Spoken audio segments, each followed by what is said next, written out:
ክርስቶስ ተንሥአ እሙታን በአቢይ ኃይል ወሥልጣን አሰሮ ለሰይጣን አግዓዞ ለአዳም ሰላም እምይእዜሰ ኮነ ፍስሐ ወሰላም። እንኳን ለጌታችን ለመድኃኒታችን ለኢየሱስ ክርስቶስ የትንሣኤ በዓል በሰላም አደረሳችሁ አደረሰን። ስለዚህ የልቡናችሁን ወገብ ታጥቃችሁና በመጠን ኑራችሁ ኢየሱስ ክርስቶስ ሲገለጥ የምታገኙትን ጸጋ ፈጽማችሁ ተስፋ አድርጉ። እንደሚታዘዙ ልጆች ባለማወቃችሁ አስቀድሞ የኖራችሁበትን ምኞት አትከተሉ።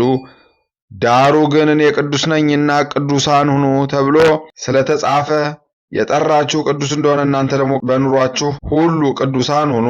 የሐዋርያው ቅዱስ ጴጥሮስ መልእክት አንደኛ ጴጥሮስ ምዕራፍ 1 ከቁጥር 13። በስመ አብ ወወልድ ወመንፈስ ቅዱስ አሐዱ አምላክ አመተሱ ለሚያዝያ በዛቲ ዕለት አዕረፈ አብ ቅዱስ ዞሲማስ ቀሲስ። አንድ አምላክ በሚሆን በአብ በወልድ በመንፈስ ቅዱስ ስም ሚያዝያ 9 በዚች ቀን የከበረ ቀሲስ ዞሲማስ አረፈ። ይህም ጻድቅ ከፍልስጤም ሰዎች ወገን ነው። ወላጆቹም ደጋጎች ክርስቲያኖች ናቸው። ይህንንም ጻድቅ በወለዱት ጊዜ 5 ዓመት አሳደጉት። ከዚያም የቤተ ክርስቲያንን ትምህርት የሃይማኖትን ምስጢር ሕግና ሥርዓትን እያስተማረ እንዲያሳድገው ለአንድ ሽማግሌ መምህር ሰጡት። ያ ሽማግሌም ተቀብሎ ልጁ አደረገው። ትምህርቱንም ሁሉ አምላካዊ ጥበብ ሃይማኖትንም አስተምሮ አመነኮሰው። ዲቁናም አሾመው። በበጎ ሥራም አደገ። ትሩፋትን መስራትን አበዛ። እግዚአብሔርንም ሁልጊዜ ያመሰግነዋል። በቀንና በሌሊት መጻሕፍትንም ያነባል። ሥራ ሲሰራ ሲበላም ቢሆን ሁልጊዜ ከአፉ ምስጋናዎችን አያቋርጥም። በዚያም ገዳም 45 ዓመት በተፈጸመለት ጊዜ ቅስና ተሾመ። ተጋድሎውንም ጨመረ። ከዚያም በኋላ እየተጋደለ አገልግሎቱን በመጨመር በቅስና ሹመት 15 ዓመት ሲሆነው በዘመኑ ካሉ ተጋዳዮች ሁሉ እርሱ በገድሉ ከፍ ከፍ እንዳለ ተቃራኒ ጠላት ዲያብሎስ በልቡ ክፉ ሐሳብ አሳደረበት። በልቡም ከበጎ ሥራ እኔ ያልሰራሁት የቀረኛለን ይል ጀመር። ነገር ግን የክብር ባለቤት ጌታችን ኢየሱስ ክርስቶስ አልተወው። መልአኩን ልኮ በዮርዳኖስ ወንዝ አቅራቢያ ወዳለ ገዳም ይሄድ ዘንድ እንጂ። ያን ጊዜም ተነስቶ ሂዶ ወደዚያ ገዳም ደረሰ። በገድላቸው ፍጹማን የሆኑ እውነተኞች አረጋውያንን አገኘ። እርሱ ከእርሳቸው እንደሚያንስ አወቀ። እርሱ በዓለም ውስጥ ነው የኖረውና ስለዚህም ከእርሱ ይሻላሉ። በዚያ ገዳም ከእሳቸው ጋር ኖረ። ብዙ ዘመናትም አብሯቸው ሲጋደል ኖረ። ለዚያም ገዳም መነኮሳት ልማድ አላቸው። ታላቁ ጾም በደረሰ ጊዜ የመጀመሪያውን አንድ ሱባኤ በአንድነት ይጾማሉ። በቅድስት እሁድ ሥጋውንና ደሙን ይቀበላሉ። በማግስቱም ሰኞ ጠዋት 26ኛውን መዝሙር እግዚአብሔር ብርሃነ ረድኤቱን ሰጥቶ ያድነኛል፣ የሚያስፈራኝ ምንድን ነው የሚለውን እስከ መጨረሻው እየዘመሩ ይወጣሉ። በወጡም ጊዜ ወደ በሩ ተሰብስበው በአንድነት ጸልየው እርስ በርሳቸው ሰላምታ ይሰጣጣሉ። የገዳሙ አበምኔትም ይባርካቸዋል። ከዚያም በኋላ እያንዳንዱ ወደ በረሃ ይበተናል። አንዱም አንዱ ባልንጀራውን ያየ እንደሆነ እንዳያየው ወደ ሌላ ቦታ ይሄዳል። ቅዱስ ዞሲማስም በየዓመቱ ከእርሳቸው ጋር ወጥቶ በበረሃ ውስጥ ይዘዋወራል። የሚጽናናበትንም ይገለጥለት ዘንድ እግዚአብሔርን ይለምነው ነበረ። ሲዘዋወርም በበረሃ የምትኖር ግብፃዊት ማርያምን አገኘ። ከእርሷም በልጅነቷ ወራት በእርሷ ላይ እንዴት እንደሆነና በበረሃ የሆነውን ኑሯን ከመጀመሪያ እስከ መጨረሻ ተረዳ።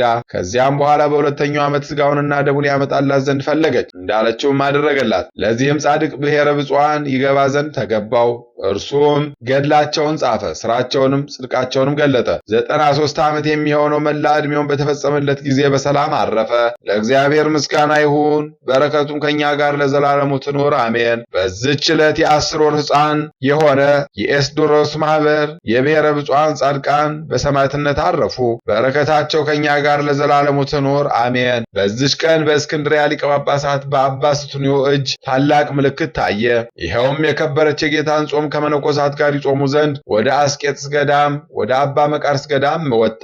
ሰሙነ ሕማማትን በሆነ ጊዜ ገዳማቱንና አድባራቱን ሊዘርፉና ሊማርኩ የአረብ እስላሞች ተሰበሰቡ። በቤተ ክርስቲያኑ በስተምስራቅ ሰዎችን ይገድሉ ዘንድ ሰይፎቻቸውን መዘው በእጆቻቸው ይዘው በዓለት ላይ ቆሙ። ኤጲስቆጶሳትና መነኮሳትም ወደ አባ ሱቱንዮ ተሰብስበው ከአረብ እስላሞች እንዴት እንደሆነ ነግረው በዚያ ገለል እንዲለመኑት። የከበረ አባ ሱቱንዮም ጌታችን የደቀ መዛሙርቱን እግራቸውን አጥቦ አዲስ ሥርዓት የሰራበት የፋሲካ ፍስሐ በዓል ሳይፈጸም እኔ ከዚህ አልለይም አላቸው። እነዚያ ክፎችም እየደነፉ ጩኸታቸው ተጨመረ። አባ ሱቱንዮም የወገኖችን ድንጋጼ ባየ ጊዜ በላዩ የመስቀል ምልክት ያለበትን በትሩን ይዞ ከእግዚአብሔር ወገኖች ጋር ብሞት ይሻለኛል እያለ ወደ እነርሱ ሊወጣ ተነሳ። ኤጲስቆጶሳትም እንዳይወጣ ያዙት። እርሱ ግን ልባቸውን በማጽናናት አረጋጋቸውና ወደ አረብ እስላሞች ወጣ። እስላሞችም መስቀል ያለበትን በትሩን በእጁ ይዞ ባዩት ጊዜ ብዙ ሰራዊት እንዳሳደዳቸው ሆነው ወደ ኋላቸው ተመልሰው ሸሹ። ከዚያም ዕለት ወዲህ ወደ ቅዱሳት መካናት እነዚያ ክፎች አልተመለሱም። ለእግዚአብሔር ምስጋና ይሁን። በመስቀሉ ኃይል ሕዝቡን ያዳነ ልዕልናና ክብር ገንዘቡ የሆነ ለዘላለሙ አሜን። አንድ አምላክ በሚሆን በአብ በወልድ በመንፈስ ቅዱስ ስም ሚያዝያ 10 በዚች ቀን የታላቁ አባት የአባ ብሎ ይረዱ ቅዱስ ይስሐቅ አረፈ።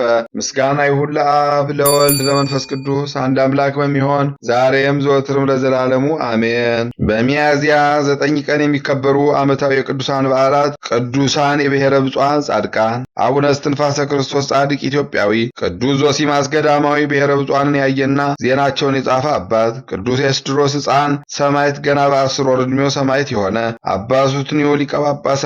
ወርሃዊ በዓላት አባ በርሱማ ሶርያዊ ለሶርያ መነኮሳት ሁሉ አባት፣ 318ቱ ቅዱሳን ሊቃውንት ርቱዓነ ሃይማኖት ዘኒቅያ፣ አባ መልከ ጼዴቅ ዘሚዳ ኢትዮጵያዊ።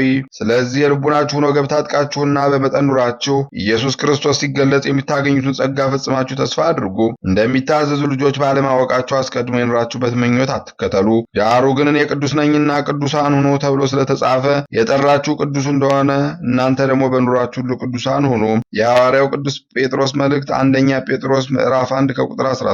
የሰማነውን በልቦናችን ያሳድርብን። ከቅዱሳን አባቶቻችን ከቅዱሳት እናቶቻችን በረከት ረድኤት ያሳትፈን። ክፉን ያርቅልን፣ በጎን ያቅርብልን፣ የተሻለውን ነገር በቸርነቱ ያዘጋጅልን። ለብርሃነ ትንሣኤው በሰላም እንዳደረሰን ከሚታየው ከሚሰማው ከክፉ ነገር ሁሉ ሰውሮ ለብርሃነ ዕርገቱ ደግሞ በሰላም ያድርሰን። የቸርነቱን ሥራ ይስራልን። በጸሎታችሁ አስቡን አትርሱን ያሉትን በያሉበት ያስብልን። ጸሎታችንን ይቀበለን። አቡነ ዘበሰማያት ይትቀደስ ስምከ ትምጻእ መንግሥትከ ወይኩን ፈቃድከ በከመ በሰማይ ከማሁ በምድር ሲሳየነ ኢየሱስ ክርስቶስ ከመ ይስረይልን ኃጣውኢነ ተማጸነ ብከ ለእግዚአብሔር አብይ ኦ እግዚእ ኢየሱስ ክርስቶስ ስረ ኃጢአቴ ወኃጢአተ ኩሉ ሕዝብከ ማሰር ኃጢአት እግዚአብሔር ይፍታ። እግዚአብሔር ይባርክ። ሰላም ያሳደረ ሰላም ያውለን፣ ሰላም ያዋለ ሰላም ያሳድረን። ይቆየን።